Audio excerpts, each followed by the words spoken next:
अस्सलाम वालेकुम स्टूडेंट्स, मैं हूं मुदस्सिर बशीर और आप सबको BFA यूनिवर्स में खुशामदीद। स्टूडेंट्स, आपको पता है कि हम एक्सरसाइज 1.2 के बाद 1.3 की जानिब बढ़ रहे हैं। 1.3 का जो मेन टॉपिक है हमारा वो है लिमिट। एक्सरसाइज शुरू करने से पहले हमें ये समझना होगा कि ये लिमिट होती क्या है। हमें इसकी कंसेप्चुअल वैल्यू समझनी होगी, हमें इसको फिज़िकली जानना होगा कि एक्चुअली लिमिट कहते किसे हैं।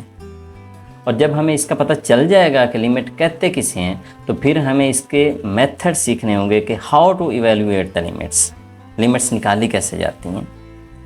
तो इसी सिलसिले को मद्देनज़र रखते हुए एक्सरसाइज शुरू करने से पहले मैं आपको पहले ये समझाना चाहता हूँ, कंसेप्ट आपका क्लियर करवाना चाहता हूँ कि लिमिट होती क्या है। तो आज के लेक्चर में ख़ुसूसी तौर पे हम जो चीज़ें पढ़ेंगे वो एक तो हम इसकी फ़िज़िकल एग्जांपल देखेंगे कि लिमिट की जो वो एग्जांपल जो हमारे सामने है। फिर हमारा सवाल होगा लिमिट ऑफ व्हाट, लिमिट किसकी निकाली जाती है।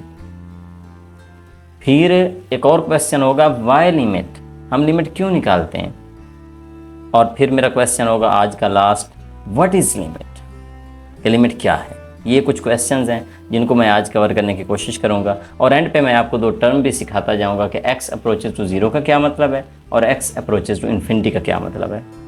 अगर आपको आज के लेक्चर में लिमिट का कंसेप्ट क्लियर हो गया तो इंशाल्लाह हम अगले लेक्चर में एक हमारा और बड़ा इंपॉर्टेंट टॉपिक है डिटर्मिनेट और इनडिटर्मिनेट फॉर्म्स। हम वो सीख के हम एक्सरसाइज की जाने मूव करेंगे। फिर इंशाल्लाह आपको बिल्कुल ही एक्सरसाइज का मसला नहीं रहेगा। लिमिट के लिए सबसे पहले हम इसका लफ्ज़ी मतलब देखते हैं कि लिमिट का लफ्ज़ी मतलब क्या होता है। आपने देख लिया हद, इसको इंग्लिश में हम ब्रेक भी कहते हैं, यानी कहीं कोई हद ब्रेक है जिसको, उसको लिमिट कहा जाता है। कैसे भला, आगे आइए। एक एग्जांपल, सबसे पहले एक एग्जांपल मैं ड्रा करता हूँ।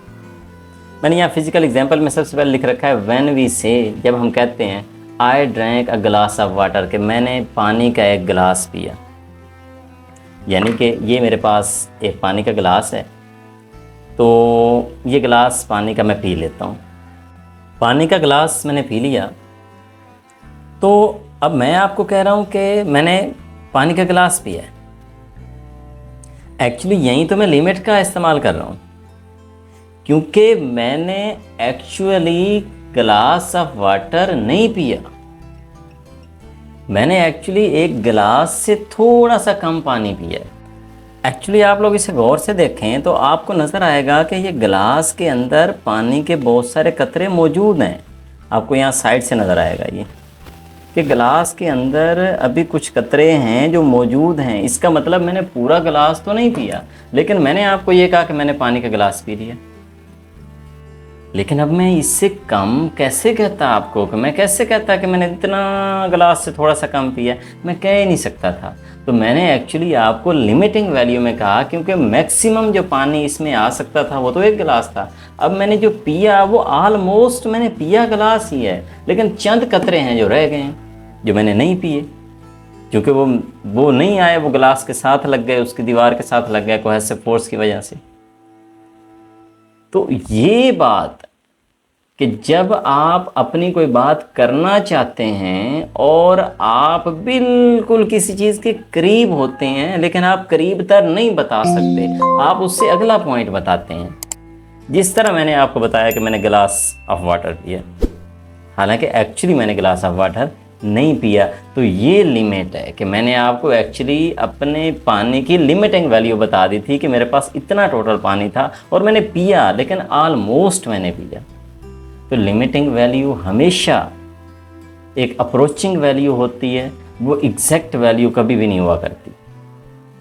यानी आप एक गेस लगाते हैं, आप एक अप्रोच बताते हैं कि हाँ इतना मैंने किया, वो लिमिट है, आपकी इंतहा है।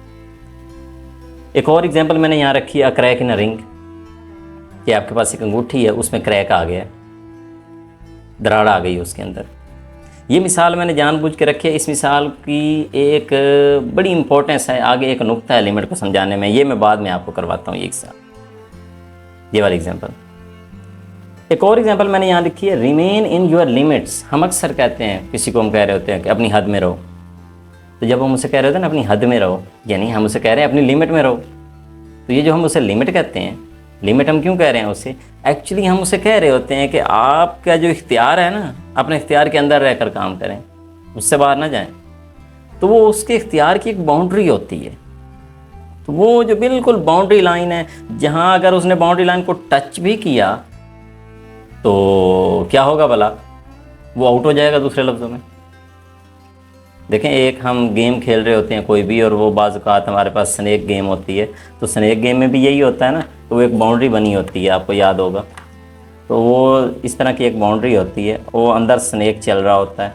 अब वो स्नैक अगर इस बाउंड्री को कहीं भी टच कर जाए तो आप आउट हो गए। इसका मतलब इस स्नैक की ये लिमिट थी, इस लिमिट के वो अंदर रह सकता था, टच नहीं कर सकता था। बिल्कुल क्लोज से क्लोज तर वो जा सकता है, लेकिन टच नहीं कर सकता। तो एक्चुअली जो लिमिट होती है वो किसी की, आप कह सकते हैं कि इंतहाई बिल्कुल लास्ट वाला पॉइंट होता है, लेकिन उससे बिल्कुल थोड़ा सा भी अंदर देखें तो आप अपनी बाउंड्री में होते हैं, और ज़रा सा भी आगे हो तो आप उसको टच करें तो आप कह सकते हैं कि आप तो लिमिट से बाहर हो गए। तो इसलिए रिमेन योर लिमिट्स, इससे भी आप अंडरस्टैंड कर सकते हैं। हम कहते हैं कि रोड हैज़ लिमिट्स, ये भी एक मैंने एग्जांपल यहाँ लिखी है। देखिए, रोड के दोनों किनारे होते हैं, साइडें होती हैं, वो उसकी लिमिट्स हैं, उससे बाहर हम नहीं। वो उसके जो उसका है ना किनारा, किनारे के आप अंदर तक रहें, किनारे तक तो आप चल सकते हैं, लेकिन जो ही आप किनारे से बाहर होंगे तो आप रोड से बाहर हो गए। तो उसकी भी लिमिट है। आपकी बुक वाले ने एक बड़ी ज़बरदस्त मिसाल दे रखी है, इधर देखिए। आपकी बुक में एक सर्कल की मिसाल दी गई है, जो कि आपकी इस सेकेंड ईयर की बुक के फ्रंट पेज पे भी बनी हुई है। आपने कभी गौर किया हो तो ये एग्जांपल उसके ऊपर बनी हुई है। अच्छा, यहाँ भी आपको लिमिट के कंसेप्ट समझाया गया है कि वो कहता है कि अगर आप एक सर्कल है, उसके अंदर अगर आप एक स्क्वायर बना लें, ये स्क्वायर है, पहले मैंने बनाया था, कहता है स्क्वायर का एरिया लामोहला इस सर्कल के एरिया से छोटा होगा। फिर कहता है आप एक और काम करें, आप यहाँ पे एक पॉइंट लगाएं, और ये तो सर्कल का था ना, एक इधर पॉइंट लगा लें, एक इधर लगा लें, और एक इधर लगा लें, एक इधर लगा लें, और कहा कि एक और सर्कल बना दें अंदर। तो यहाँ पे मैंने इसके अंदर एक और सर्कल बना लिया। अच्छा, फिर मैंने एक और पॉइंट लगाया, और आप गौर करें कि ये फिर मैंने एक और ये ड्रा कर दिया इसमें। ये अब जितना मैं पॉइंट इजाफी करता जा रहा हूँ ना, इसमें एक नई से नई पॉलीगॉन बनती चली जा रही है। ये मेरे पास बन रही है, पॉलीगॉन बन रही है। इसका मतलब ये शक्ल मैं जितनी बढ़ाता जाऊँगा अंदर, इसके किनारे बढ़ाता जाऊँगा। अब अगर आगे मैं किनारा और बढ़ा देता हूँ, मैं इन दो पॉइंट्स को मिलाना शुरू कर देता हूँ, तो जो एरिया है ना, आपको पता है फिर एरिया बढ़ना शुरू हो जाएगा अंदर वाला। लेकिन एक बात तय है, ये एरिया कभी भी इस सर्कल के एरिया से बाहर नहीं जाएगा, सर्कल के एरिया के करीब तर होना शुरू हो जाएगा। क्योंकि जितने किनारे छोटे होते जाएंगे, ये शक्ल उतनी, हम कहते हैं कि उसको पॉलीगॉन, हम एन पॉलीगॉन बना लेते हैं जिसके बहुत ज़्यादा किनारे हैं। तो जितने ज़्यादा किनारे करते चले जाएंगे, एरिया उतना बढ़ता चला जाएगा, क्योंकि अब ये शक्ल इस दायरे के करीब तर होना शुरू हो जाएगी। क्योंकि अब किनारा पहले जो बहुत दूर था, अब वो इस दायरे की बाउंड्री के करीब तर होता चला जा रहा है, किनारे ज़्यादा होते चले जा रहे हैं, लेकिन कभी भी इस दायरे से बाहर नहीं जाएगा। इसलिए एन पॉलीगॉन का जो एरिया होगा, हम कह सकेंगे कि it is approximately equal to area of circle, कि तकरीबन इस दायरे के एरिया के बराबर है। हम क्या कर रहे होंगे, हम एक्चुअली लिमिटिंग वैल्यू बता रहे होंगे, क्योंकि वो फिर भी थोड़ा बहुत तो कम होगा ना। यहाँ मुझे नज़र आ रहा है थोड़ा सा तो अभी पीछे ही है ना, तकरीबन हम कहेंगे कि दायरे के बराबर हो चुका है, लेकिन हुआ नहीं है। इसलिए लिमिटिंग वैल्यू के बारे में एक बात आप तय कर लें, it is always approaching value. ये उस फंक्शन की, उस चीज़ की अप्रोचिंग वैल्यू होती है। हाँ, उससे थोड़ा सा भी अंदर हूँ तो आप अपनी लिमिट में आ जाते हैं, और थोड़ा सा भी बाहर हूँ तो आप लिमिट से बाहर हो जाते हैं। इसलिए लिमिट वो पॉइंट ढूंढना होता है जहाँ से थोड़ा सा अंदर देखें तो आप हूँ, और थोड़ा सा बाहर देखें तो आप ना हो, यूँ कह लीजिए। मैंने यहाँ एक पॉइंट लिखा है, but remember it is a virtual value not actual value. अभी यहाँ पे आपको समझ आ गई होगी कि ये एक्चुअली हमने जब कहा कि इसका एरिया सर्कल के बराबर है, तो हमने कह तो दिया, लेकिन एक्चुअली एरिया सर्कल के बराबर नहीं है। हाँ, ऑलमोस्ट इक्वल है। यहाँ मैंने एक और एग्जांपल दी है समझाने के लिए। ये एक इंटरवल मैंने दे रखा है 2 to 4 है, और मैंने इसके ऊपर ओपन लगाया। क्यों लगाया? एक्चुअली मैंने ये उसके लिमिटिंग वैल्यूज़ बताई हैं। ये इंटरवल 2 से 4 तक है, 2 भी नहीं है, 4 भी नहीं है, ओपन है। 2 और 4 के दरमियान वाली तमाम वैल्यूज़ हैं। हाँ, हम 4 के करीब तर तो जा सकते हैं। मैं कहता हूँ 3.9, 3.99, 3.99, हम 3.999 बहुत आगे तक जाएंगे, लेकिन कभी 4 पे नहीं पहुँचूँगा, क्योंकि 4 मेरे इस इंटरवल का हिस्सा नहीं है। इसलिए मेरे इस इंटरवल की लिमिटिंग वैल्यू 4 है। मैं 4 से पिछला नहीं कह सकता था, मैं 3.9 इसकी लिमिटिंग वैल्यू नहीं कह सकता था, क्योंकि 3.9 से आगे 3.99 भी तो 4 से कम ही होता है ना, इसलिए मुझे 4 कहना पड़ा। 4 नहीं है, लेकिन 4 से थोड़ा सा भी पीछे हुआ तो वो मेरा इंटरवल है, तो इसलिए इसकी लिमिटिंग वैल्यू 2 और 4 है। तो आपको ये उम्मीद है अब क्लियर हो चुका है कि ये लिमिटिंग वैल्यू का मतलब उसका एंड पॉइंट होता है, इंतहाई पॉइंट होता है, जिससे थोड़ा सा भी अंदर देखें तो आप अपने फंक्शन में आ जाते हैं, लेकिन उससे बाहर देखें तो आप फंक्शन से बाहर हो चुके होते हैं, तो वो लिमिटिंग वैल्यू उसकी होती है। गिलास वाली मिसाल आपको समझ आई होगी। अब मैं आगे चलता हूँ। सवाल है मेरा लिमिट ऑफ व्हाट। एक्चुअली हम यहाँ पे फंक्शंस की लिमिट निकालते हैं, और फंक्शन की कहाँ लिमिट निकालते हैं? एक्चुअली जहाँ पे फंक्शन ब्रेक हो जाता है। फंक्शंस हमारे पास होते हैं जो कहीं ना कहीं ब्रेक हो जाते हैं। जब वो कहीं ब्रेक होते हैं ना, तो हम फिर देखना चाहते हैं कि अच्छा ये जो ब्रेक हुआ है ये कहाँ पे जाके ब्रेक हुआ है, वो कौन सा पॉइंट था जहाँ पे ये ब्रेक हुआ है। और जहाँ से हम थोड़ा सा पीछे हटें तो हम फंक्शन में हैं, और थोड़ा सा आगे देखें तो maybe we are in function but maybe we are in not. अब ये जो फंक्शन था, मैंने ये ग्राफ ड्रा किया है, f(x) = x²-4/x-2। इस फंक्शन का लीनियर ग्राफ बनता है, और यहाँ पे मैंने इस फंक्शन में 2 के ऊपर ये एक ओपन बॉल बनाई है, क्योंकि मुझे पता है x की जगह 2 पुट करूँगा ना तो नीचे 0 बन जाता है, नीचे 0 बन जाता है। तो जहाँ नीचे 0 बन जाए आपको पता है फंक्शन अनडिफाइन हो जाता है। तो यहाँ पे फंक्शन वैल्यू नहीं दे रहा, 2 पे वैल्यू नहीं दे रहा, इसका मतलब 2 पे ब्रेक है। लिहाजा हमें यहाँ पे फंक्शन की लिमिट निकालनी है कि जहाँ फंक्शन ब्रेक हुआ वो कौन सा पॉइंट है। एक्चुअली वो पॉइंट तलाश करना ही तो लिमिट फाइंड करना है। लेकिन एक बड़ा इंपॉर्टेंट है, जो मैंने आपको क्रैक एंड रिंग की मिसाल दी थी। देखें एक और पॉइंट मैंने लिखा है, ये 7 तक आ रहा है और फिर 10 से आगे जा रहा है, बीच में इतना बड़ा ब्रेक है, 7 से लेकर 10 तक ब्रेक है। तो क्या मैं इसकी लिमिट 9 लिख सकता हूँ कि इस फंक्शन की लिमिट 9 है? ये मैं नहीं कह सकता, ये पॉइंट समझना है। देखिए लिमिट वो है जहाँ से थोड़ा सा भी पीछे वो खुद होता है। अगर इस फंक्शन की मैं लिमिट 9 कह दूँ तो देखिए 9 से थोड़ा सा पीछे कौन है? 9 से थोड़ा सा पीछे तो 8 है। तो हालांकि 8 तो मेरा हिस्सा ही नहीं है, मैं तो 7 तक हूँ। और इससे थोड़ा सा आगे देखूँ 9.1 है आगे, वो भी मेरे फंक्शन का हिस्सा नहीं, क्योंकि मैं तो 10 से आगे हूँ। इसका मतलब 9 इसका लिमिट पॉइंट नहीं हो सकता। और दैट्स वाई वी से, इसलिए तो हम कहते हैं कि जो लिमिट पॉइंट होता है ना वो बिल्कुल छोटा होता है। अगर जो ब्रेक आया है वो बिल्कुल छोटा हो फंक्शन के दरमियान में, ये मैं फंक्शन के लिए बात कर रहा हूँ, तो फिर तो आप लिमिट पॉइंट निकालेंगे। लेकिन अगर ब्रेक ही बहुत बड़ा है तो फिर आप कहेंगे कि लिमिट एग्जिस्ट ही नहीं करती। ये आगे चलकर बातें होंगी।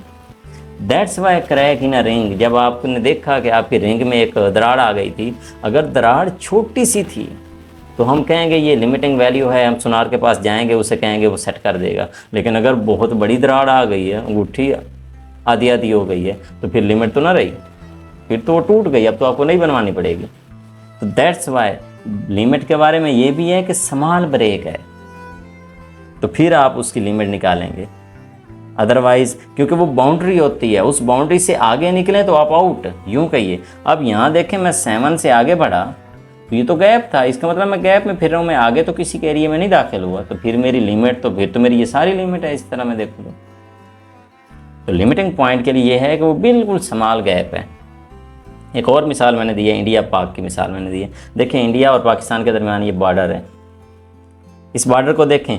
अब बॉर्डर का मतलब ये है कि बॉर्डर लिमिटिंग पॉइंट है दोनों के दरमियान में। अब ना ये वाला बॉर्डर पे आ सकता है ना वो वाला बॉर्डर पे आ सकता है, बॉर्डर उनका लिमिटिंग है। ये बॉर्डर के बिल्कुल करीब जा सकता है, अंदर रह सकता है, वो भी बॉर्डर के बिल्कुल करीब आ सकता है लेकिन अंदर रह सकता है, तो ये इनका लिमिटिंग है।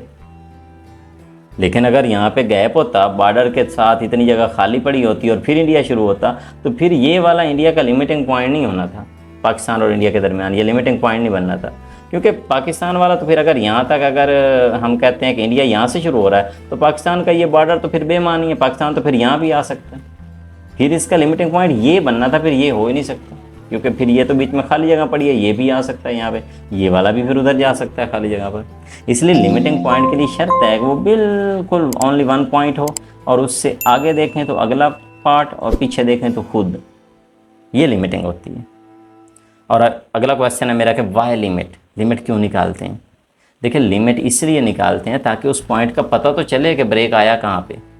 वो जो पॉइंट ढूंढना है, बल्कि इसके लिए फंक्शन में जब हम कहते हैं when no value at any point, जब किसी पॉइंट पे फंक्शन आंसर नहीं देता यानी कि ब्रेक आ गया, तब हम लिमिट निकालते हैं। तो ये वाई लिमिट का जो सवाल है कि वाई लिमिट हम लिमिट क्यों निकालते हैं, इसका आंसर ये है when function doesn't give answer eight any point, ये जहाँ पे फंक्शन अनडिफाइन हो जाता है आपका। अब देखें यहाँ पे 2 पे फंक्शन वैल्यू नहीं दे रहा, प्रॉब्लम ये आ रहा है, और हमें वैल्यू तलाश करना है क्योंकि फंक्शन एक काम कर रहा है। फंक्शन के बारे में आप फंक्शन की मज़ेदार कहानी देखें। आप कहानी ये देखें कि आप 2 से थोड़ा सा पीछे देखें, 2 से थोड़ा सा पीछे 1.99 है। आप 1.99 को इस फंक्शन में पुट कर दें, x की जगह 1.99 का स्क्वायर -4, नीचे भी 1.99 -2। आप इसका मुरब्बा लेके -4 करेंगे, नीचे भी 1.99 लिख के -2 करेंगे, कैलकुलेटर पे जमा तफरीक करें तो आपको आंसर मिलता है 3.99। इसका मतलब 2 से थोड़ा सा पीछे हूँ तो जवाब मुझे मिला 3.99, 4 से थोड़ा सा पीछे एक्चुअली ये जवाब मेरा। अच्छा, मैंने देखा 2 पे तो मुझे ये जवाब दे नहीं रहा, चले मैं ये देखता हूँ कि 2 से आगे क्या जवाब आता है, ताकि मुझे 2 से फौरी बाद का जवाब पता चले ना, फिर मैं 2 का गैस लगाता हूँ। अच्छा, मैंने 2 से आगे 2.001 इसमें फंक्शन में पुट किया, s की जगह मैं 2.001 का स्क्वायर -4, नीचे भी 2.001 -2, इसको मैंने हल किया और मैंने देखा जवाब 4.001 आ गया। मतलब ये हुआ कि 2 से थोड़ा सा पीछे था 1.99 पे तो जवाब 3.99, और यूँ ही मैंने 2 से थोड़ी सी अगली वैल्यू पुट की तो जवाब 4.001। यानी जो 2 पे आंसर नहीं मिल रहा था वो कहीं है दरमियान में। 2 से पीछे 3.99, 2 से आगे 4.001। इसका मतलब दरमियान में उसने जो गैप मारा है ना, जो जंप लगाया है, वो एक अंदाज़ा है मेरा कि उसने 4 पे जंप लगाया है। इसका मतलब जिस पे फंक्शन आंसर नहीं दे रहा एक्चुअली वहाँ पे 4 आ सकता है, तो मेरे इस फंक्शन की जो लिमिटिंग वैल्यू होगी फिर वो 4 बनेगी, क्योंकि 4 से थोड़ा सा पीछे देखूं तो मेरा फंक्शन है, 4 से थोड़ा सा आगे देखूं मेरा आगे भी फंक्शन है, बस ये 4 मेरे फंक्शन में शामिल नहीं आ रहा, ये 4 लिमिटिंग वैल्यू है इस फंक्शन की। तो जहाँ पे कोई फंक्शन आंसर नहीं ना दे रहा होता, ब्रेक आ रहा होता है, वहाँ पे लिमिट निकालना पड़ती है।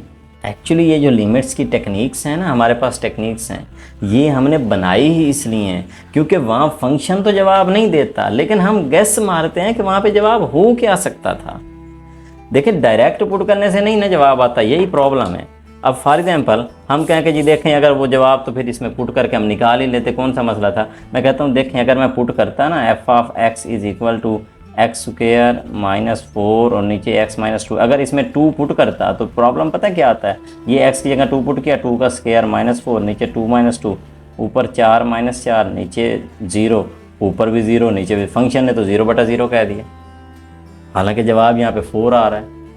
तो इसलिए ऐसी तमाम पोजीशनें हम आगे चलकर मैं आपको डिटर्मिनेट इनडिटर्मिनेट फॉर्म बताऊंगा कि फंक्शन एक अजीब व गरीब हरकतें करता है कि जहाँ पे फंक्शन का ब्रेक आता है ना, फंक्शन उसको 0/0 कर देता है, फंक्शन उसको कभी इन्फिनिटी और इन्फिनिटी कर देता है।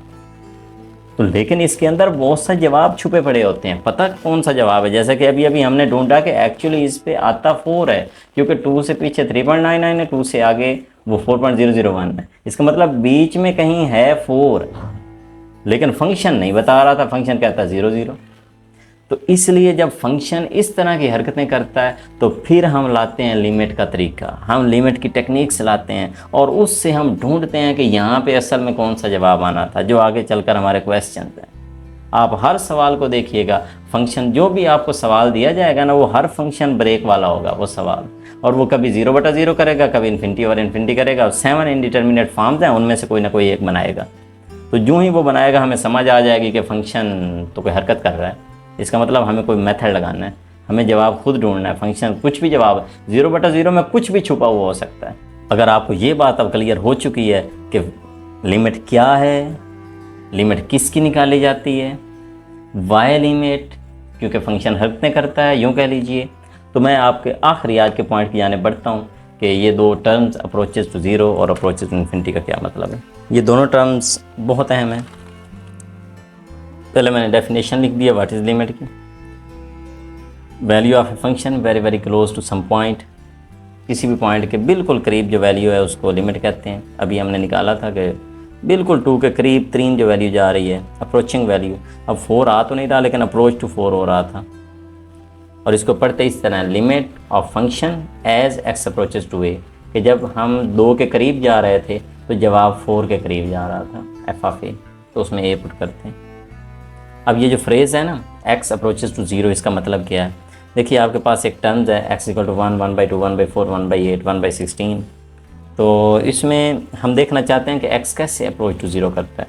ये वाली टर्म एक्चुअली 0 को अप्रोच कर रही है, आपको दिखाता हूँ कैसे। देखिए ये जो 1 है, 1 को मैं ऐसे लिख सकता हूँ 1/2 रेज़्ड पावर 0। ये जो नीचे 2 है, इसको 2 रेज़्ड पावर 1 लिख सकता हूँ। 4 को 2 रेज़्ड पावर 2 लिख सकता हूँ। 8 को मैं 2 रेज़्ड पावर 3 लिख सकता हूँ। 16 को 2 रेज़्ड पावर 4, और इस तरह सो ऑन चलता चला जाएगा, क्योंकि 2 रेज़्ड पावर 0 1 है, 2 रेज़्ड पावर 1 2 होता है, 2 रेज़्ड पावर 2 4 होता है। अच्छा अब आप गौर करें, इसको मैं अब ये भी कह सकता था 0 1 2 3 एंड चलते चलते 2 रेज़्ड पावर n। तो आप गौर करें, नीचे जो जो पावर बढ़ती चली जा रही है, ये वाला जवाब बढ़ता चला जाएगा। 16 से 32 होगा, 32 से 64 होगा, 128 होगा, 256 होगा, ये चलता चला जाएगा आगे। हत्ता कि जब n बहुत बड़ा हो जाएगा, जब n बहुत बड़ा हो जाएगा, इतना बड़ा कि n इन्फिनिटी को अप्रोच करने लग जाएगा। इन्फिनिटी मतलब बहुत बड़ा। तो 2 की पावर जब बहुत बड़ी होगी तो जो नीचे वाला आंसर होगा, उस वक्त मैं कहता हूँ कि नीचे वाला जो आंसर होगा, अगर 2 की पावर इन्फिनिटी कर दी तो नीचे वाला आंसर टोटल इन्फिनिटी के लगभग हो जाएगा। ये तो 1 ओवर इन्फिनिटी बन जाएगा, क्योंकि 2 की पावर इन्फिनिटी हो जाएगा, और समथिंग ओवर इन्फिनिटी फिर क्या होने लग जाएगा? 0 होने लग जाएगा। हम कहते हैं ना जवाब छोटे से छोटे, देखें 1/1 यहाँ पे 1 जवाब था, 1/2 0.5 हो गया, यहाँ पे 1/4 0.25 जवाब हो गया, छोटा हो गया ना। 8 पे और छोटा हो गया, 16 पे और छोटा हो गया। ये छोटा होता होता इतना छोटा होगा जवाब के 0 के करीब तर होना शुरू हो जाएगा। जितना जितना n बढ़ेगा, ये जवाब 0 के करीब तर होना शुरू हो जाएगा।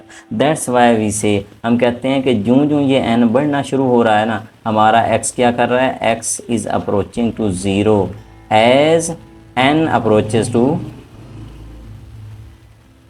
इन्फिनिटी। ये वाला जो n है, जैसे जैसे ये इन्फिनिटी की तरफ जा रहा है, हमारे x का जो फाइनल जवाब है वो ओवरऑल 0 के करीब तर होता जा रहा है। तो ये x अप्रोचेस टू 0 होता है। तो हमेशा बहुत सारी टर्म्स होती हैं, बहुत सारे फंक्शंस होते हैं। ये नेक्स्ट टर्म देखें, x अप्रोचेस टू इन्फिनिटी, इसको देख लें। ये भी बड़ी सिंपल है। ये मैंने एक सीक्वेंस लिखी है, इसमें अगर आप गौर करें, ये जो 1 लिखा हुआ है ना, ये एक्चुअली 10 रेज़ पावर 0 है, और ये 10 रेज़ पावर 1 है, एंड ये 10 रेज़ पावर 2 है, और जो 1000 है ये 10 रेज़ पावर 3 है। इस तरह 10,000 ये 10 रेज़ पावर 4 है एक्चुअली, एंड सो ऑन। और चलते चलते हम 10 रेज़ पावर n पे पहुंच जाएंगे।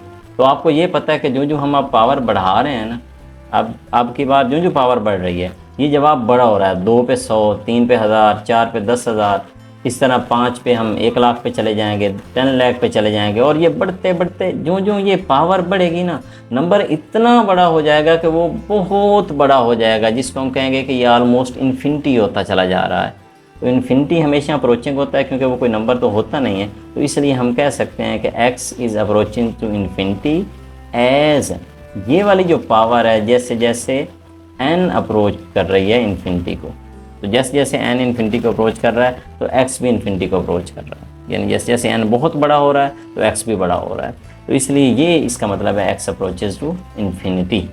तो ये 2 टर्म्स हैं, ये बार बार इस्तेमाल होंगी। ये अक्सर इसी तरह लिखा जाएगा, क्योंकि जब हमने लिमिट लिखनी है, मैं यहाँ दोबारा लिख देता हूँ, हम लिमिट इसी तरह ही लिखेंगे, लिमिट x अप्रोचेज टू, कोई भी नंबर है। अभी मेरी जो पिछली एग्जांपल थी वो 2 को अप्रोच कर रही थी, हम 2 के करीब जा रहे थे ना, क्योंकि ब्रेक 2 पे हो रहा था, तो हम 2 को टच नहीं कर सकते थे, लेकिन 2 से बिल्कुल पीछे तो देख सकते थे ना। इसलिए हम यहाँ लिखते हैं x इज़ अप्रोचिंग टू 2, और limit of function, limit of F of X when x approaches to 2, और इसका फिर आंसर आता है। देखो वो तो फंक्शन तो 0/0 करता है, लेकिन हम कोई टेक्निक लगाएंगे जिससे हम उसका कोई ना कोई जवाब निकालेंगे, जिसको मैं फॉर एग्जांपल l कह देता हूँ कि उसका जवाब लिमिट का l आएगा।